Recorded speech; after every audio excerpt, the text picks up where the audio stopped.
Welcome to Go For Side Effects. I'm your host, Kevin Simon, and today we got a great show. I want to first welcome my clean-shaven head buddy, John. Hey, everybody. My co-host. How you doing, buddy? I'm doing good, man. How you doing? Good. All right. So today we got Corbin Anderson, who was on board the USS Haleakala, in which I'll let him explain when he went in, what type of a ship it was, and then we're going to get into a little bit where he was stationed, where I was stationed. It's a pretty awesome place. But go ahead, Corbin. How are you doing? Doing okay. A lot better now. It's nice to have other people to be able to talk at the same level with. No, yeah. Yeah. I don't know how high our level is. I didn't say that now. But hey. Many different levels. But Corbin, what year did you go in, and what was your rate, and kind of explain where you were stationed? Well, I went in late 90 and did boot camp, and first of 91, I got transferred out. They gave you those, you want those choices. You get like 3 stateside choices, 1 overseas choice. So for me, it was Alaska, California, or Washington stateside, and Germany for overseas. I thought that sounded nice. So they sent me to some place I've never heard of, never seen. They said, "You're going to Guam." And I was like, "What the fuck is that?" And they're like, "It's an island." And I'm like, "Oh crap." So I actually, back in the 90s, I had to find a globe and find the damn thing while I was in boot. It was a pin dot. It's a pin dot. It literally is a pin dot. Okay. But so I was stationed on board the USS Haleakala AE-25. We were an ammunition ship. Built in 53 or 59. 59. Built in 59. I gotta look sometimes. And so she was a Korean War ship, and it supplied ammunition during the Korean War, a lot of theaters after, and through Desert Storm when I was on it. Okay, now I want to explain to everybody what Guam is like. 27 miles long, 8 miles wide. I thought it was 15 miles long. I don't know. No, it's 27. It's 27. Really? Yeah. They must have put It an may addition on be it. 15 now. After all They might have put an addition on it. I don't know. I tried bicycling around it once. That didn't work out too well. Why would you try to bicycle around Guam? Well, a friend of mine and I did. But you ever heard of tuba? The what? Tuba? Uh-uh. It's where they tap the palm trees and they get the sap, and that stuff ferments extremely quick. And you end up at Denny's. All right. We made it about halfway around the island before we ended up at Denny's. But yeah, so it's a small island. Denny's. Oh my God. Okay, so Denny's on Guam, everybody. I just want to explain what this Denny's is. It's Fuzzy not your place. typical Denny's. They had a big buffet of crab, all you can eat. Oh my God, it was so good. And it was so cheap. And we went once a week. I don't know about y'all, Corbin, but we went once a week. I think we went when we were drunk. Well, yeah, we were always drunk. So I want everybody to kind of understand what kind of ship Corbin was on. So when they docked and they loaded ammo, it was just this small pier. Yeah, we had a concrete pier out at the tip of the island because if we detonated, they didn't want the base to go up with it. So we were as far away as possible. And let me tell you, so I was on board, I think I was on board 3 weeks. And our chief was like, I need 2 guys to go over and let off the Haleakala for a typhoon coming in. By then it's already raining and storming. It wasn't real bad at that time. And I got volunteered, and this guy named Edwards. We were boot camps, man. We didn't know anything. So we get on this tugboat. They take us to this little bitty block in the middle of the freaking harbor, jump on it, and so we're up there going, well, this ain't bad. 1 hour later, I kid you not, the wind is blowing. The seas are getting rough. I mean, you can picture it. I mean, we were leaning at a 45-degree angle just so we can stay on board this thing on this little pier. And finally, Haleakala is like, oh, yeah, we'll go ahead and take off. So we take them off. We probably broke something. Oh, man, let me tell you something. Next time they had a typhoon, my ass did not show up. And then my ship was gone. And I was like, I got a little bit of trouble for that. But I was like, I ain't going back on no damn tugboat. All right. So, Corbin, let's talk about your time in the Persian Gulf. Okay. Well, your times, because it wasn't just once, I'm sure. It was for me. Oh, it was for you? Yeah, because I went in, we actually flew to the Philippines, and I caught the boat at Navmeg, Philippines, and we loaded 110% and then shipped right into the Gulf. And I got a great introduction, completely jet lagged, just landed in the Philippines, sitting there on the base, got on the board of the boat. They're like, okay, you're useless for today. Go crash out for the day and catch up some sleep. So went up, tried to crash out, about 2 hours on the boat, first time, brand new, out of boot camp, stuff like that.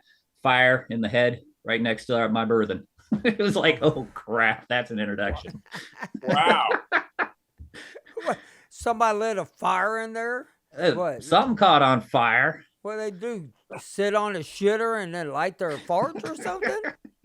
How the hell do you light a bathroom on board a ship on fire? I don't know. We were talented. Yeah, that takes now skill set there. What was your rate? What were you striking for? I was a non-rate, but so that is a seaman recruit. Yep. Well, I was a seaman apprentice when I came out of boot camp. I was an E2. Oh, you did something good before you went in. Yeah, no, I actually tested real good in boot camp. What is it right after boot camp? It's not an A school, but it's just a general school that you go to. Yeah. And I tested well enough out of that, I grabbed a rank. And so I came on board the boat as an E2. I got stuck in weapons division, which is probably good because it was a lot of fun. But it was also all the cargo was ours too to take care of. So anything that came on, went off, got moved, we dealt with it. Along with taking care of all the 50-year-old armaments and everything else on there. 50-year-old. Man, I tell you what, man, them ships were old, man. I'm telling you. Well, we went in and I was looking, we had 3-inch 50 guns on the front of the ship, and we had 2 twins on the front they were in these little domes, so they were all enclosed, but one side is for ship to surface and the other side is for anti-aircraft use. And the anti-aircraft use was still all gauged out for prop-driven aircraft. So if we were attacked by a Cessna, we were pretty competent. Jesus. Man, I'm telling you, man. Hey, our 3-inch guns in the front. No. I had no confidence at all. They were a lot of fun because they were electrically fired. So when main power dropped, you could hand crank the turrets anywhere you want to and point them at anything, but they couldn't be fired because it was an electric primer. And then the last year, I think it was the last year and a half, they put 25 millimeter chain guns on the front that were battery powered. So you could shoot them all day long, well, till the battery ran out. It was like a big car battery. So after about, I want to say like 500 rounds, the battery died. Then it wouldn't matter if the ship's power was on or not. The battery was dead to your gun. No shit. There's no backup? Not that I knew of. Jesus. Okay. So you kind of, one way or the other was their thinking, I guess. But okay, so I'm gonna ask you this. So when y'all supplied, did y'all do like unreps and all that stuff? Yeah, that's all we did was vert rep, unrep, high speed transfers. Where what? Hold on. You're talking to what?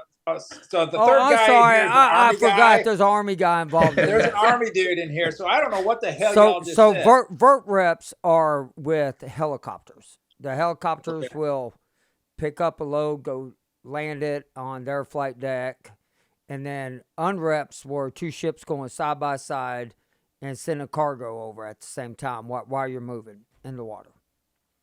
Both sound. I mean, the two ships side by side. That just astonishes me. That's got to be.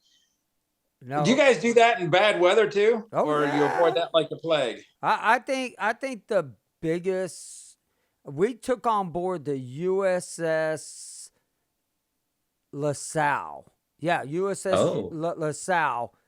We brought them along board side, and they were about 20-foot swells, 15 to 20 foot, and you almost could reach out and touch somebody on the other ship. And finally, No. we were just like, break away. We ain't doing this shit, you know. But usually you try to do it less than 5 foot swells, really.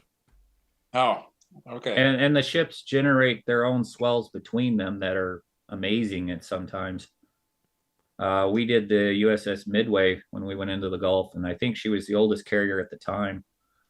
And I was just sitting there, and our antennas on our top radio antennas were lower than her hangars. I was just like, that's a big ship. That is wow. But the swells that two ships generate, because we're both pushing water towards each other, it's crazy. You'll get water splashes on the bridge and stuff because they'll hit so hard.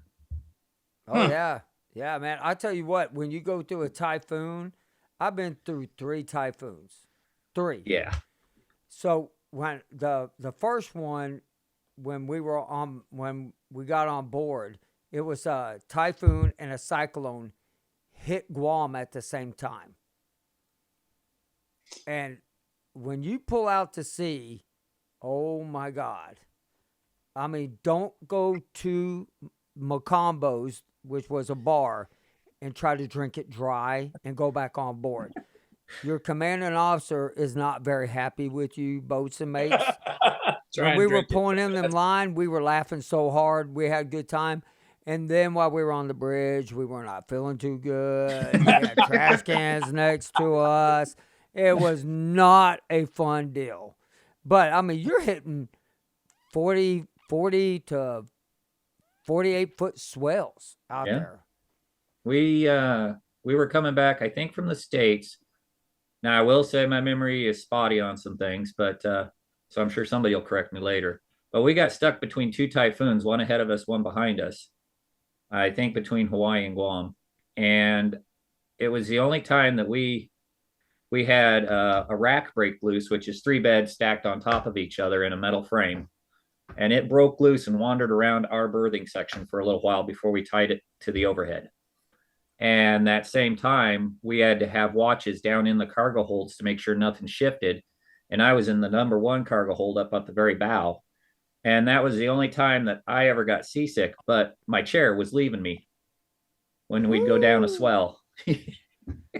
I just sit there and it was like, oh boy. I tell you what, I remember we had a runaway fork truck. Yeah. Oh my God! If you ever seen a runaway fork truck in a typhoon, I mean that thing goes everywhere. It's hitting everything, and you're just like, well, how in the hell do you catch some shit like that? Yeah. And so I was over there. I was like, oh man. So we ended up, I believe it was Stillwell or Vetch, decided to tie cargo net and let it run into that, and then we tied it down. But it was hell. And I want to say hi to Mitch and Gavin. How are y'all doing today? Corbin, let's talk about some of the stuff that you're going through today. With how are you feeling? Like, are you having brain fog and stuff like that? Yeah. I hit 50 and the warranty expired. Oh, Yeah. That's the best way to explain it. I hit 50 and I've had several things for a couple decades, but it's just like everything is just cascading right now. I was diagnosed several years ago with something called mastocytosis, and I think that might have been Gulf related, real easy. I remember. What is that? Uh, it's called systemic mastocytosis, and basically your body generates blood cells that are mast cells. They carry allergens and anti-allergens in them and stuff like that. But you trigger on random shit, and when you do, you go into a full body allergic reaction. And basically for me, my major trigger is alcohol. I guarantee you, if I get around any alcohol, I'll be spending 8 hours in the ER. Oh, wow. Holy Just crap. tubed up. But I call it my Zoidberg impression because I turn red and I swell all up, and between 6 to 8 hours on Benadryl and epinephrine drip in the ER. And I usually have to tell them how to do it because it's so rare. But Man. Damn. yeah. Wow. Okay. How about any nerve problems? Yeah, a lot of brain fog comes with that. I also pulled sleep apnea. I've got sleep apnea. I've had that for as long as I can remember. And a lot of these things, I think my big problem is I got out and it's like, okay, I'm out. I'm done with it. I'm not going to think about it too much anymore. I went to the VA off and on when I'd only go to the VA if I didn't have health coverage through my job at the time. So I'd go to the VA a couple of years or a year, and then I wouldn't see them for 5, 6 years, and then maybe another visit, which isn't the way to do it. But the mentality at the time is I only go if I have to. All right. And I was on the Desert Storm Registry for a little bit, but since I didn't go back in, I fell off of that. And so spotty health tracking through there. And I don't know. And just dealing with stuff. I mean, right now, my shoulder, a couple months ago, my shoulder's going out and I've got arthritis in my elbow. And that was a big surprise because it just showed up hard. And it was like, what the hell just hit me?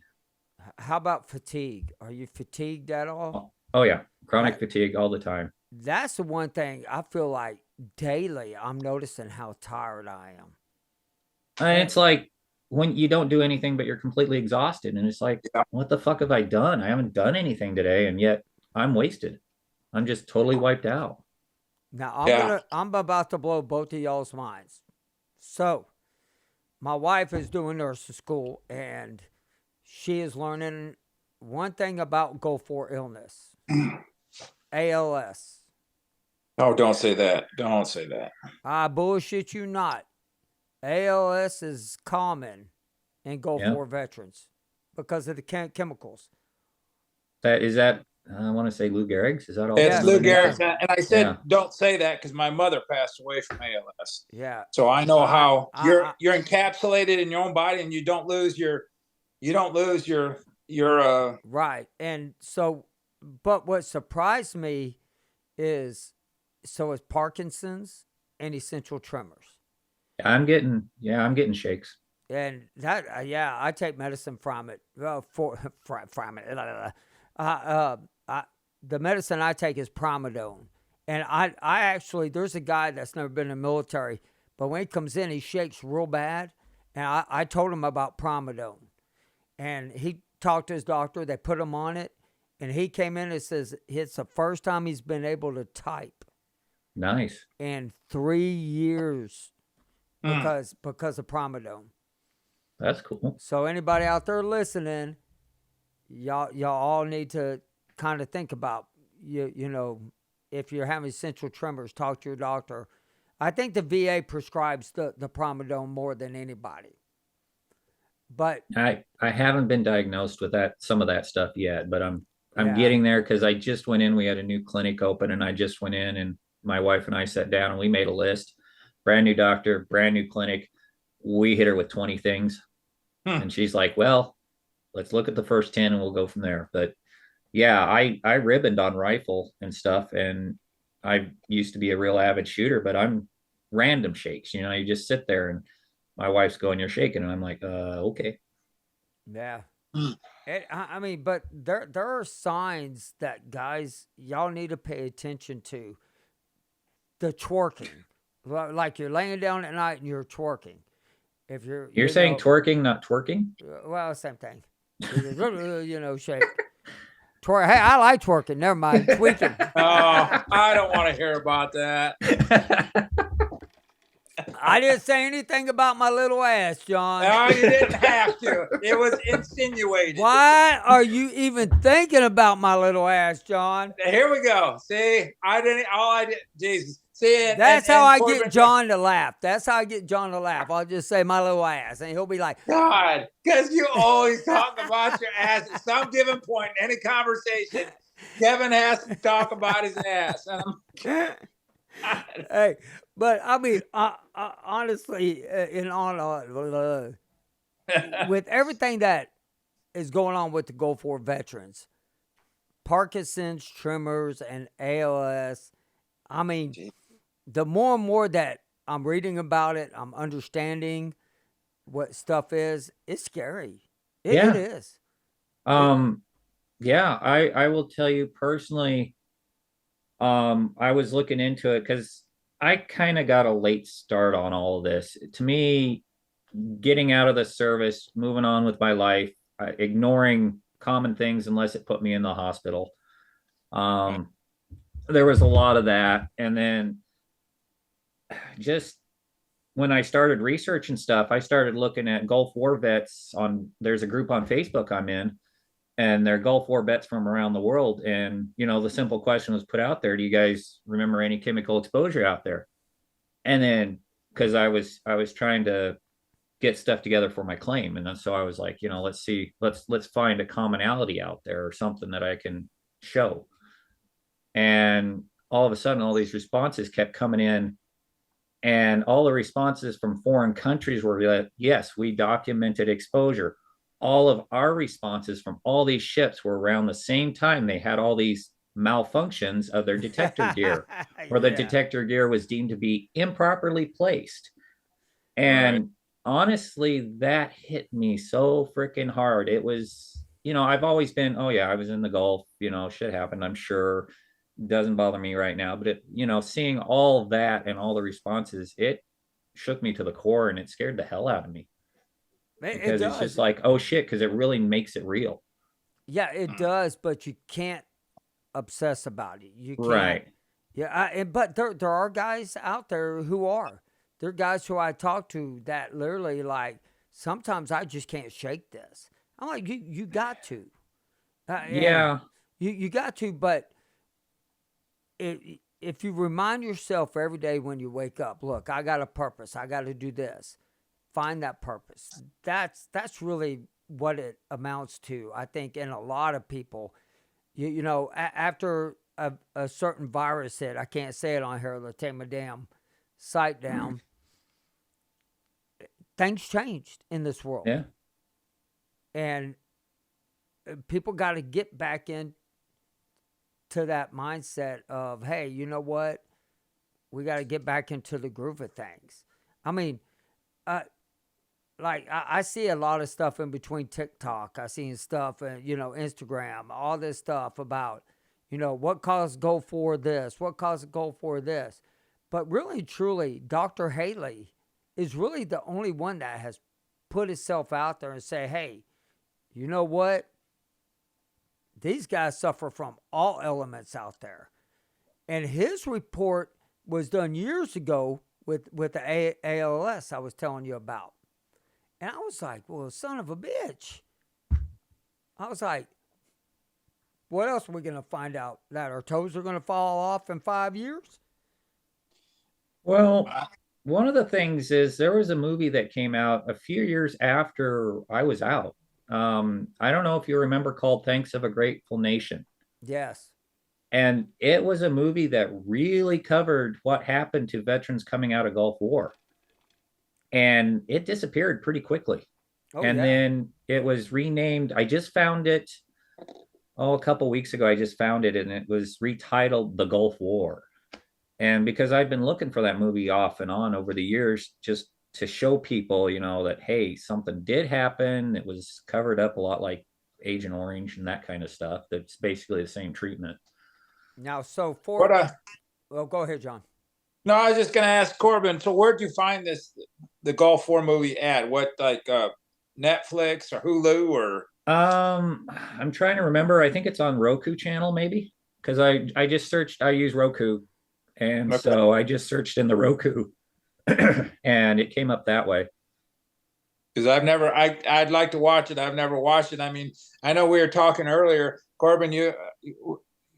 Kevin asked you about the fatigue, and I got to go back to that. That fatigue thing just kicks my ass.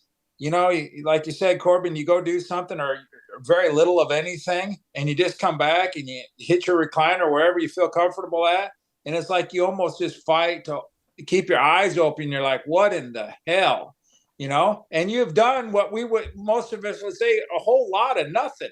I Yeah. mean, and Right. especially you do something of that nothing nature for 45 minutes to an hour and you're done. Forget it, lights off, it's over, you know? And And then you can't fight through it.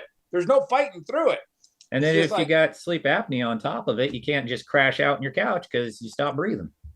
right, yeah, that's a bad thing. Yeah. Yeah, but it freaks my wife out because I'll twitch. I took a B12 shot last night because I have to take it every 2 weeks. If I don't take it, I'm telling you, I'm done. But I went to bed 7:45. I didn't get up till 6 something this morning. And I slept all Really? night. Yeah. Wow. And usually Okay. after I get that B12 shot, 15 minutes later, I'm like, blah, blah, blah, blah, blah, blah, blah. Shit, if I get 3-4 hours solid sleep in a row, I mean, I shouldn't say I'm happy. I'm like pleasantly surprised. Wow, I slept that long? Okay. Yeah. And that's And then me. you know, the sleep apnea, which I have as well, you got to pull this stupid mask off. And you're I like, know. I hate that freaking thing with a passion, but you kind of got to wear it if you want to live. Yeah. You know? That's why you shave your head. Yeah. Son of a bitch. I just figured it out. Oh, the two and two came together. I'm like, damn. The light came on. It sure did. No. It has shit to do with it. Hey. As much shit as me and John give each other, I love John, man. I love my brother, man. But I just wanted to bring this up. You did talk about your ass just a little while ago. So I want that to be chalked up as John talked about his ass, everybody. Wait. At what point did I talk about my ass? You said it kicked your ass. It doesn't matter. Well, you said your ass. Oh, okay. So I said the word ass. It kicked my ass. I didn't say it kicked my little ass. They're dead. Oh my God. Okay. I win. I just gotta let it go. Let it go. You got to remember, you got to undo your hair and let it flow when you say let it Right. go. Hey, and spit. Look, he has a nice set of hair, and he's over there talking about let it flow. I let my hair out. It just does whatever the hell it wants. You know, I don't even see any damn gray in your hair. I got lots. Yeah, But I can see a little gray right here. My wife is very gracious in pointing out the copious amounts of gray she finds. and speaking of the wife, and I don't know if you have children or not, but when did your wife did it take her a little bit to understand? Wait, the Gulf War may have caused this. Yeah. And well, this is my second one. Yes. So we've been married about 14 years. So some of the stuff I didn't realize might have been related, or I wasn't diagnosed with some of this stuff. I was pretty clueless into coming into this. Systemic mastocytosis is a progressive thing. So it starts off real light. You don't really notice it. And then on me personally, because with everybody, it's a little different. But for mine, it's in my lower gut. So the effects take about a 3 to 4 hour delay. And so it took me years to figure out what was going on. Because one, it didn't make any sense.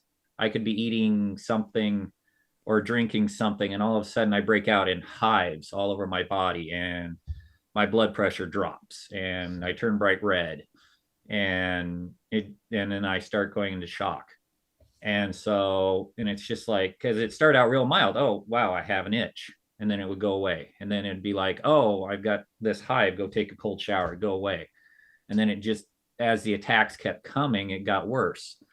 But with the delay, I didn't know anything that would have caused it. Because, I started thinking, what the hell is this? And then finally I had a doctor that, was like, well, maybe it's mastocytosis. And so I got online and started reading it. And it was like, oh, this kind of falls into place and clicks together. And so we finally were able to start tracking triggers and a few other things. And once I found out the delay, because there was one night I had 2 beers, was the last thing I had. And then I went to sleep and I woke up and went to the ER about 4 hours later. And it was like, it had to be that, because there was nothing I ate or drank between going to sleep and going to the ER.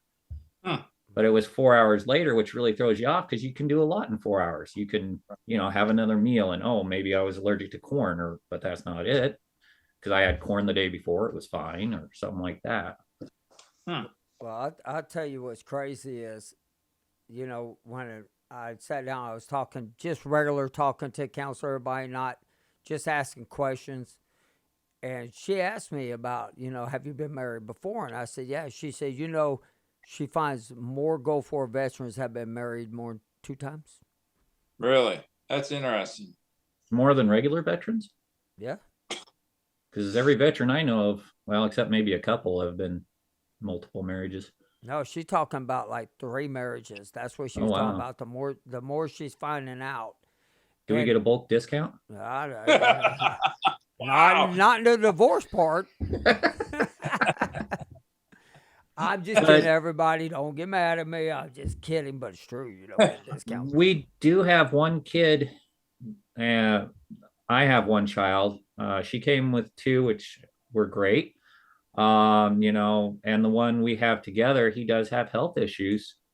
And I know that, you watch Thanks of a Grateful Nation, that movie, it really points out that kids of Gulf War veterans usually come down with health issues pretty young. And it's not unusual. And so, there's a lot of thought about, did my DNA damage cause his health problems, or was, what else is going on? Right. It almost makes you feel guilty. It does. Oh, it absolutely does. It's not like, hey, we came home, had kids, and we knew what we were exposed to. I mean, that they lied to us. Yeah. And it damages not only us, but our descendants. Yeah. But also damages the spouses along the way, because they have to deal with both. Yeah. Right now, with my health the way it is right now, I'm living on whiteboards for memory, and it drives my wife nuts, because I, don't remember what she said yesterday or what we talked about sometimes, and it's hard on her. Well, believe it or not, Primadone helped clear up my brain fog. I did. I don't know what it is about the damn medicine. I'm not foggy, but I still have memory issues. Like, I mean, well, what was the main reason, Kevin, for the Promodone, or what? I mean, initially, my tremors. For your tremors. Okay. Well, I used to shake real bad. I mean, I'm telling you, man, my head be like, look like a damn pinball machine. And everybody noticed it except for me. And then when I went to the doctor, like, oh yeah, I noticed that. Like, what the hell? You didn't do anything about it? So you didn't know your head was moving? And I'm being honest. Not until somebody told me. Really? Huh. That's interesting. I mean, when we talk about, or Corbin, you just mentioned a whiteboard, and when I'll be talking to my wife, and most guys, nobody wants to be wrong about anything. It's a human nature, right? I mean, you'll admit you're wrong if you get caught. I mean, under certain circumstances, and the wife will mention, well, you just said that yesterday. And I'm like, no, why would I say that? No, I would never say that. And you're like, wait a second, did I say that? And then you start second guessing. Then you start second guessing everything you're saying. Like, wait, but then she kind of uses that a little bit against me too, in her own playful. Oh, sometimes I want to slap her because it's just mean. Well, hey, I tell you what, I never do. No, I never do. But no, I mean, I say my that. My wife says that. No, there's nothing funny about spousal abuse. I was just, yeah. I was like, I said that. She goes, yeah, don't you remember we were talking about this, and this? And I'm like, and I'll start recalling some of the conversation. Son of a bitch, I did say that, didn't I? I do it all the time. Know where you put something. It's over on that shelf, and you can guarantee it's on that shelf until you walk there and look at the shelf and it's not there, and it's like, when you can no longer trust your memory, it's really bad. I mean, Yeah, it's it's really scary. bad. It's scary. Yeah, I mean, like whenever I'm driving, I always go, okay, I got to 2x this up, 2x this up. Okay, 1x it up, 1x it up. Because shit, I will pass the damn exit up. I remember one night I was driving. Shit, I ended up 20 minutes up I-45. I'm like, ah, dang. So you were a Turn around. navigator in the Navy, you said? No, I was a bosun's mate. No, that's funny. There's no way I can navigate anything. That's funny. But I smart ass. But I honestly can tell you my wife does that too, John. My wife will say, "You just told me that like an hour ago." I did. Yeah. It's Mine like too. it just like I mean, especially if you're having a conversation, there's no argument. It's just, hon, you just said that an hour ago. You're like, and she's being very honest with you, not, just completely honest. And you're like, it just infuriates you. No longer selective hearing. Yeah. Yeah, well, we can't blame our shit on selective hearing, man. I'm telling you. Because I get that shit all the time. My wife's like, where's your damn hearing aids? At the barbershop. I don't wear it at the barbershop.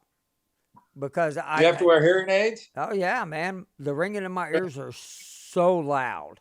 Oh, you got tinnitus. Oh, bad. Because, and how I ended up getting it was the captain decided, we're going to have somebody from the Independence break the sound barrier right next to our ship. You want to talk about shit in your pants? Oh. Dude, have the guy break the sound barrier right next to your ship. I tell you what, I hit that deck and I was just like, I'm dead. Then when we realized what it was, I was like, shit, my ears are ringing. And then, I mean, from there, it's just, soon I'll be screaming at my kids. What'd you say? Well, so you're ready to run the needle gun. Yeah. Oh, yes, man. John, you know what a needle gun is? No, it doesn't work too good on canvas. It's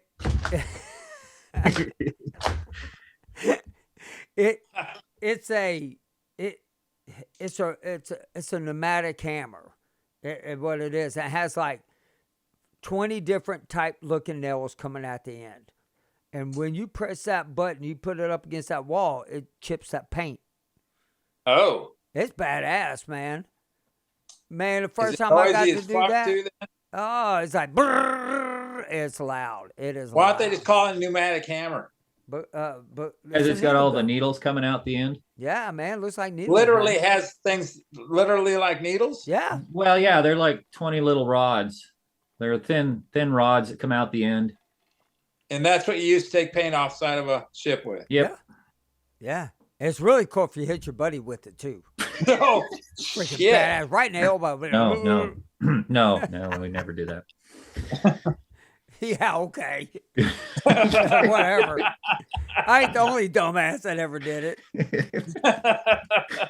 That's fine. But I do give it to the spouses that put up with us. I mean, mine doesn't have to put up with much. I'm a great guy. Mm-hmm. And that's what she says too, huh? Yeah, no.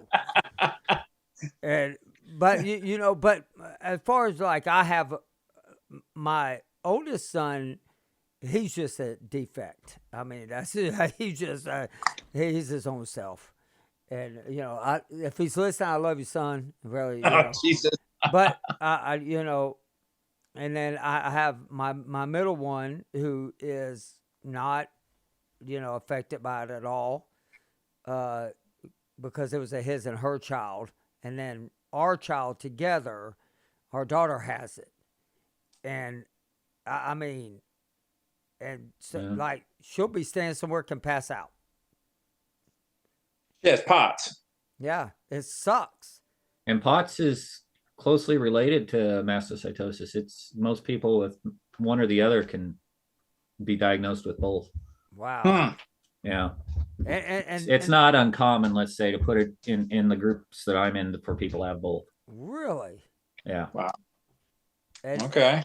and then like a lot of guys who we talk to, they got a lot like neuropathy. Like I have neuropathy real bad, and that's my primary biggest thing I have is the neuropathy.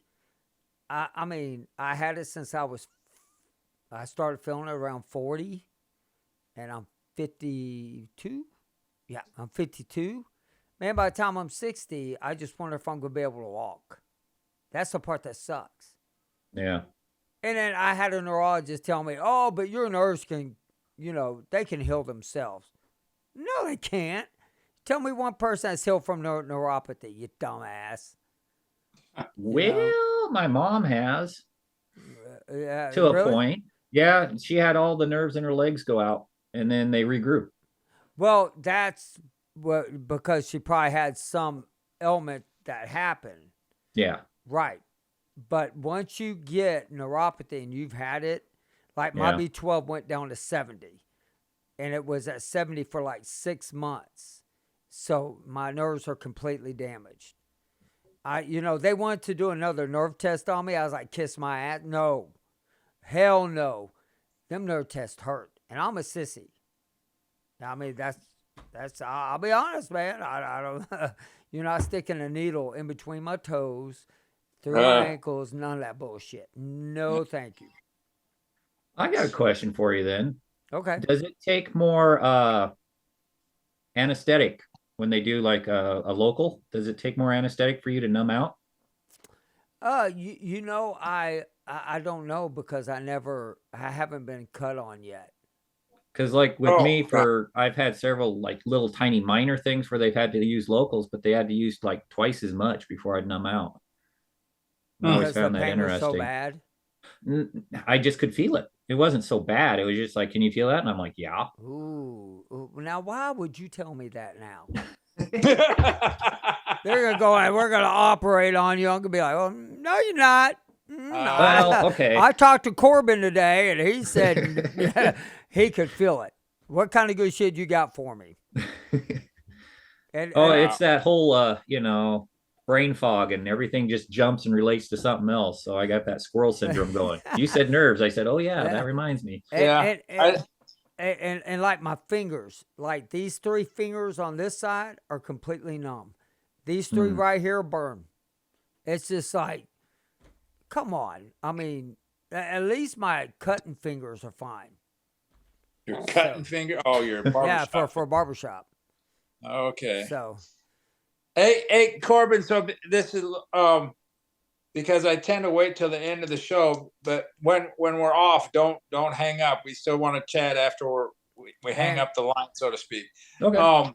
But yeah. So we were talking about memory.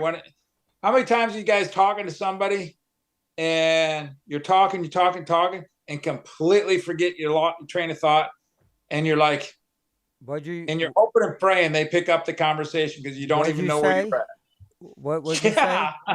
Yeah. No, I'm serious. Yeah. I mean, I do that. Well, and how many times when you're talking to somebody and you really honestly don't mean to, but you just tune out? Oh, yeah. And I mean, you honestly aren't doing it on purpose. You're sitting there, you're actually interested in the conversation, and pretty soon there's a silence, and it's like, oh wait, what happened? I hope my wife listens to this. Yeah. I pay attention to every word my wife says. I'm talking about other people. Yeah. Good. Okay. Good. Yeah. Oh, that's an ass kisser right there. I can tell you right now. Like even my reading's gotten bad. I mean, it is. Like my handwriting's always been bad, so I don't have excuse for that. But like my reading, like I'll help my wife. Hold on. I'll try to help my wife study for her test. And it'd be like, I'll get lost in the page real easy. So for like this past Veterans Day, I did a speech at the church. So instead of reading off the paper, my pastor was like, hey, why don't you do like PowerPoints? Like have each section blocked out. You just look at it and then talk about it. It went great. So I was like, okay, because I do. When I start reading, I'll get in and I'll start losing my train of thought. Oh. Huh. That and that's one thing. And also, Corbin, that I want to talk just a little bit more, but I want to talk about like all the shots that they gave you on the Haleakala for the anthrax and I don't think we got any. Oh, you I don't got 'em. remember that. Oh yeah, you got them. If you were I out got at Gulf War, stitches. I don't remember shots. you got what? Oh, I was rather not graceful, so I always was getting stitches. Oh, Jesus. Okay. What the hell does that mean? What'd you do? Oh, you just climb out of a cargo hold and catch a piece of metal or something like that. And I was always getting 5 stitches. Somewhere. Holy crap, man. Hey, I tell you what, the ladder backs that we go up and from the berthing area, and like during fire drills or anything like that, we close the hatch and they open up the circle hatch. I guess that's what I'm just trying to put it in layman's term for you there, John. Thank you. So it's the circle, it comes up. Well, somebody didn't lock that hatch, that part of the hatch down when they opened it up, and this guy was coming up, and where you spin the wheel to go up to open it has this big old long freaking spike hanging at the bottom of it. That thing came down and hit him in the head. I ain't never seen so much blood leave a guy. It was like they stopped the drill, everything. They put him in. I don't know if I ever saw that guy after that. Now, did that guy survive? Yeah, he lived. But really, damn, first thing I thought of was like, he's going to have a migraine. Oh, if he survived, he had a migraine. Yeah, Jesus. And then, that would be. And then I remember a guy, like, see, our ladder backs, when we went down, we didn't take step by step. You just grabbed the handrail and you slid down. I mean, you got really good at the going down ladder backs. Like, it was nothing. You grabbed the handrails and you never walked down them. You just slid down them. Well, not all our cargo holds were vertical ladders, so you just did the best you could between decks. Yeah. Yeah. And that's true. And then, like our cargo holes, I never went down the cargo holes after they told a ghost story to me. I was like, no freaking ass, thank you. No. But so before we end the program, I do want to tell everybody the story. So we were always told about a fantail fathom, that a guy hung himself in the paint locker and he died, but his ghost haunts the ship. So more and more we hear about this and this. So I decided one night there was this guy I wanted to play a prank on. And the chem lights you shake up and you break. Well, I decided I got on these white uniforms that I had, and we poured them chem lights everywhere on me, man. I mean, I was glowing like a son of a bitch. And I decided, hey, you know what? I'm going to walk back there and I'm going to scare the shit out of this new guy on the ship. That poor bastard. So I go walking back there. And when I came around that corner, I mean, I had glow on my face. You should have seen the headphones. I could see this kid in the dark hauling ass from that fantail watch. I mean, he just threw off of his handheld talker and it took off running. I was standing back there, I'm laughing my ass off, and I bullshit you not. We have these little pontoon boats that we store in the back. 2 of them fell at the time I did that. You should see my little asshole ass because there was guys up there who pushed them off to scare the shit out of me. Oh, that's funny. But you know, I remember a lot of my long-term memory is really good. I remember almost every phone number on the ship. I remember almost all the phone numbers I grew up with, but it's the short term. Yeah. And it's definitely, I think a lot of it is that you look into it, that sleep apnea. Because at night when you sleep, it's supposed to convert that short term into long term. And when our sleep is disrupted, it doesn't work. Yeah. And so the worse the apnea gets, or, like with me right now, this shoulder hurts enough when I sleep, it wakes me up, and my apnea, I wake up and I'm toast. My memory's toast. Yeah, I know if I go get my left shoulder checked, they're gonna see my rotator cuff, and I'm just not ready for that. I wanted them to say rotator cuff, and they're like, nope, you got tendonitis and arthritis in the elbow. And I'm like, what the hell? I got bursitis in both of my shoulders. Yeah. And that's just painful, man. But that would. you know, go ahead. No, I want to talk completely off subject to what it's about veteran stuff. But yes. So this is just for the veterans that live in the state of Iowa. I've been, trying to help some veterans, and we were told that the Iowa Trust Fund, so that monies that's available to help veterans, was on hold. And this was before the election. And frustrating. I'm like, okay, this is a political thing. What's going on here? And so I got solid information, and I thought, okay, we're after the election now. Surely things are letting up, and it hasn't. So now, still, for the veterans living in the state of Iowa, they cannot move forward on things. So that just veterans, not federal stuff, just state stuff. Like the Veterans Trust Fund comes from, at least in part to my understanding, from the lottery, the state of Iowa's lottery. That money's, at least part of it, is used to help veterans, which might help if you have a old Korean vet that's furnace is having issues. It could be used to replace that. If a veteran's having problems with a vehicle and it needs to be worked on, they can help with that. If you need dental work, that can help with that. That all is pulled from the Veterans Trust Fund. That Veterans Trust money is on hold, and I was told that, well, there's some legality issues because they've never had this much money pulled from the Iowa State to veterans.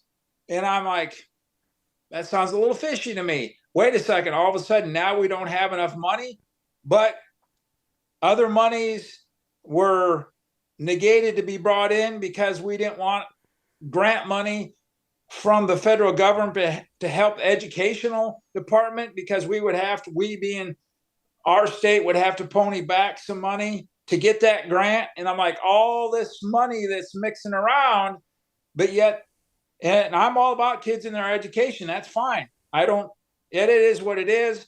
The decision, we put the people into power to take care of monies, but those of us veterans who are asking for help from our state to do various things, that money's being held. And they say, well, the information they're getting as a reason why, well, it's because of legalities. That sounds like a cover-up to me. That sounds because we don't have a better excuse to give you. We're going to tell you this, and hopefully you bite off on it. That sounds like a mismanagement of funds. That sounds like somebody doesn't know how to handle the power that they've been given and how to manage that. I'll just say it, because if there's misappropriation of funds for the veterans, that's a problem, Right. And this is at the state level. And that's just it. You hold the governor responsible for it. So anybody listening to this that lives in Iowa, even outside of Iowa, everybody should call up that governor's office and ask where the veterans' money is. What's going on with it? Call the Iowa senators. Hell, call your senators. Call the news stations, because these veterans that are sitting there, that are waiting for their furnaces to be fixed or anything around their house, these guys are elderly. Most of them. Yeah, a good majority of the people, whether they're elderly or it is. Don't have. It doesn't have to be elderly, but hell, I wouldn't have. It's just bullshit. Total bullshit. Yeah, it's really frustrating when your VSO people, their hands are being tied. They want to help you, but they can't help you if those above them, appointed over them, are failing at their jobs because of some legal. There's always ways to get around legalities. Don't give me that. Don't say, well, we've never pumped out this money, now we can't figure out how to do it. It's a bullshit excuse. If you I'm just going to phrase it how I feel it. If you got the money in, you should be able to put the money out. That's exactly how I agree with you, John. So we're just asking everybody that y'all need to be aware. Check all your state and local government's funds. I mean, shit, that's your money. But I mean, I know there, whether it's state level or a federal level, we'll put a group of people will be selected for an oversight committee. And so now you're paying for an oversight of an oversight of an oversight. Right. You know, I mean, just people on top of people, because people can't be trusted. I mean, that's what it boils down to. We don't trust you, so we're going to put an oversight committee on it. Right. You know, I mean, they need to let me run the VA system. I fix this shit in a heartbeat. Everybody have a little ass when I'm done with it. But John, thank you for saying that, and Mitch, you know, he's got bursitis too, and I mean his shoulders and everything, and he's dealing with inflammation from autoimmune responses and everything. So that's a big thing too. It's our autoimmune disorders that a lot of us go for, vets. But with that saying, Corbin, do you have anything else you'd like to add? Not really. I mean, I could go on for hours, but right. I don't want to go down that rabbit hole right now. No, but we do want to check in with you though. Yeah. And bring you on as you progress with everything you're following, everything you're doing. But if anybody out there, y'all know how to get a hold of us. We say it over and over and over. Y'all can send us a message, man. Just as easy if y'all need help or if you have questions. But I want to thank everybody for listening tonight. John, I want to thank you for bringing up what's going on over in your state. And if we have anybody high power up, which we know you're listening, do something about that shit. Come on this. I want somebody high power to come on this program. That I'm going to leave this as the last words. If you're high powered and y'all want to come on this program and talk to me, I would love for you to have me. I would love for you to just sit down, have a conversation with me. But I want to, you know. Can I go real quick here? I'd like to see more of my shipmates come on this program, especially ones that were there during the war. You know, fill in the gaps I don't have, or fill in the gaps I have, whichever works better. You know, I'd like to see more of us here. Band together. Yeah, band together. That'd be awesome. I'm going to have quite a few of my shipmates on here coming up. We're going to try to do it next month. That's what we're hoping for and everything. But, you know, my bosun had surgery and we're all praying for him to get better and everything. So, bosun, if you hear him, we're praying for you, buddy. So I want to wish everybody a great night and thank you for listening. Speak in soon. Thank you. Bye. Thank you for listening to Go For Side Effects. If you have any stories you would like to share or just have any comments or questions, please email me at kevinsimon@goforsideeffects.com. Just to let all of our listeners know, we have opened an online store. All proceeds will go to helping veterans connect. The link will be in the description below.